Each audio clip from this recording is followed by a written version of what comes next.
In this module, I'm going to talk about version management and change propagation, and really the difference between them. Version management is really versions or iterations of the process, where change management or change propagation really deals with applying a change to existing running instances. And this is particularly helpful when you have long-running processes, meaning a process that could span months or weeks or even years in some cases, and policies and things change, and you need to apply changes to those in motion or running processes. First, let's look at version management. So here I have my first online process, and if I right click on it, I can show versions, and down in our operation area under content view, do that again. Here we have all of the versions of this process that I've created since I first started working on it. And so you can see from September 27th to October 10th, I've made continuous changes to this process. And we can see that this is the current active process. So this is the process that when people log into the web client, this is the one that they're working with or initiating.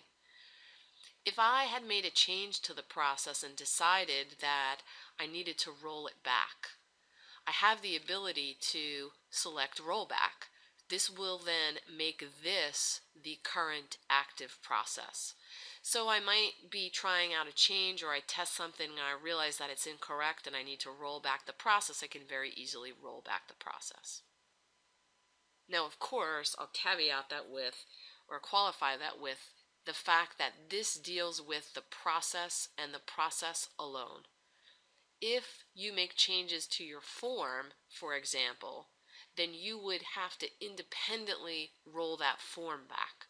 So the form that's linked to the various activities or other applications that are sitting outside of this process that you might be calling, those obviously need to be managed and handled independently. So you need to make sure that when you roll back, that the form and other things are in the same state, that you want them to be relevant to that version of the process that you roll back to. Version management, therefore, is really very simple in BizFlow, and it's very straightforward. And this is great for new processes. You put this new process into production. It's now the active process, so every time somebody initiates a new process, they're going to be using the latest and greatest process. However, what do you do if you already have 10 or 20 or 30 instances of that process already running, and you want to make a change to that running instance of the process? In order to deal with that, BizFlow has a concept of change propagation, and generally you are making this against your running production instances. In your operation environment, under your process execution area, you have your process instances. And in the same way that you can monitor process instances through the web client, through the monitor, to see where the status of something is, I can equally access that same information from the Business Process Studio.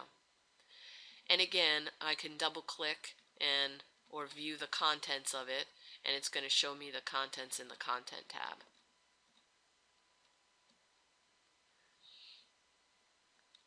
Here I see these are all of the running instances, and depending upon how you have your folder structures, if I have some instances in my RMA process, so here are all of the running instances that I currently have for my RMA process. Now you can see clearly that these are different processes. So I have 3 instances for this particular process.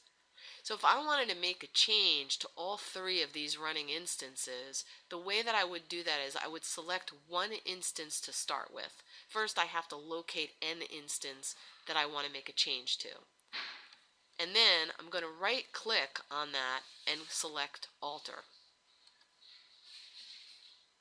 By selecting Alter, it's going to bring up that specific instance in the Process Studio in the modeler.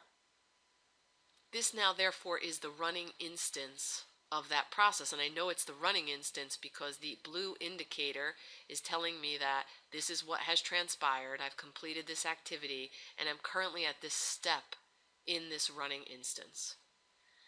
I can therefore make any changes downstream to this process. I can I can add an activity.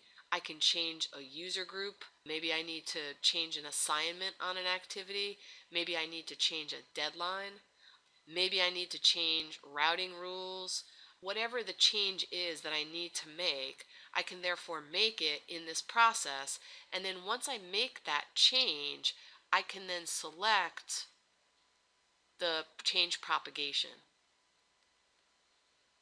Under the File menu, I have Change Propagation, and I'm going to select that. And what you could see is I could apply this change to this process or this process.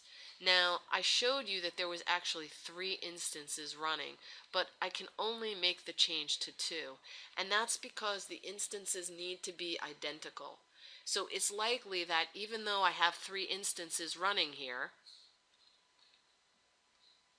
2 of these are the same version of the process. One of them is either an earlier or later version of the process. So I can only propagate the change to those versions that match the instance that I've selected. So that's how we can actually make changes and propagate those changes to existing instances in BizFlow.